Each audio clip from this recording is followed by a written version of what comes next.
You have just had a bountiful harvest of ginger, or maybe it's quite affordable in the local grocery market. Here's how you dry your ginger for it to last up to 2 years, and you can use it in your teas, juices, or even in your food.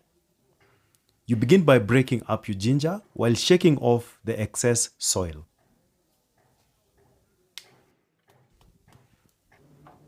We are then going to keep our ginger submerged in water for about 20 to 30 minutes so that the excess soil loosens up, and then we're going to go ahead and start thoroughly cleaning our ginger.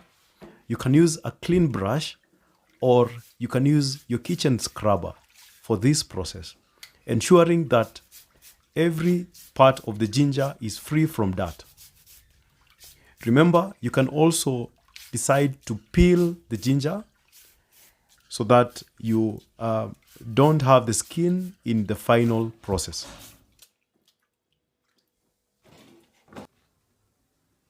Now that our ginger is clean and dry, we are going to go on to the next process, which is grating. Grating is done at this stage to reduce the size so that it's easier and faster to dry in the sun.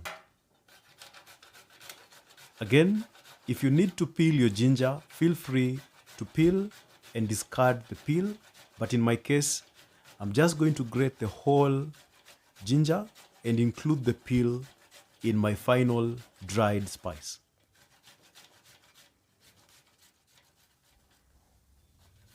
Once you've grated a good amount of ginger, now you want to spread it on your tray, preferably a metal tray, so that it helps in fastening the process of dehydration.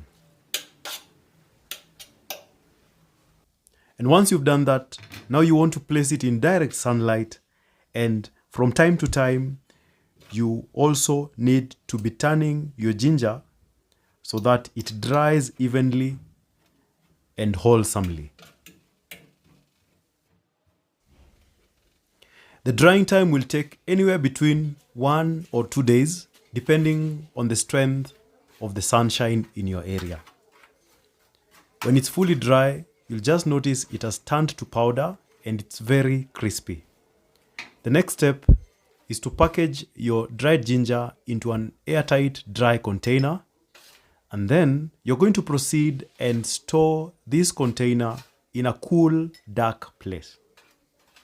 This ginger should be able to last you for the next 2 years.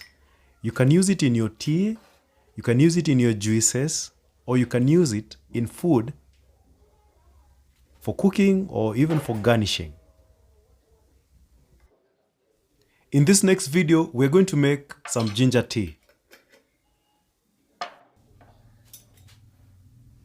You're going to need 1 cup of water, some sugar to taste, tea leaves, dried ginger, and whole milk.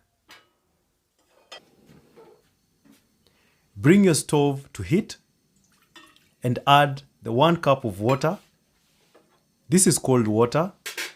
And then we're going to go ahead and add 3 teaspoons of tea leaves.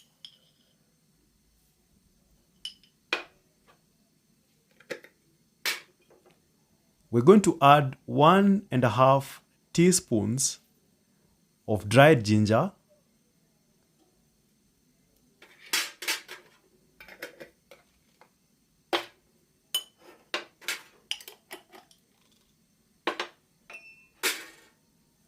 And then we're going to add our sugar. Remember, add your sugar to your desired taste. And the same applies for the ginger. We're going to proceed by gently stirring, and then you're going to put your stove on low heat and then cover it up until it comes to boil.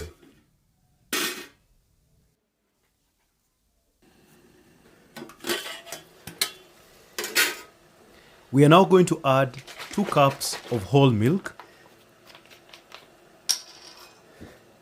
And then we are going to cover our pot until our tea boils.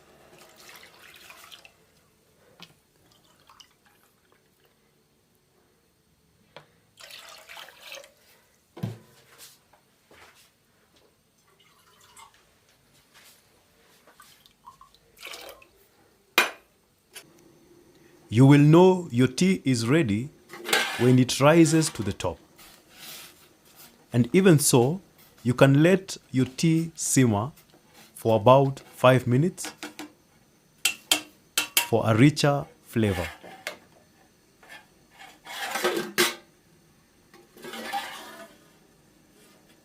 And then what remains is to strain your tea or to sieve your tea and serve your tea. You can serve it with your favorite snack, biscuits, mandazis. In my case, I'm serving mine with some brown chapati. So my hope is that you learned something today about how to make Tangawizi ginger tea, and I'm hopefully going to be seeing you in the next video.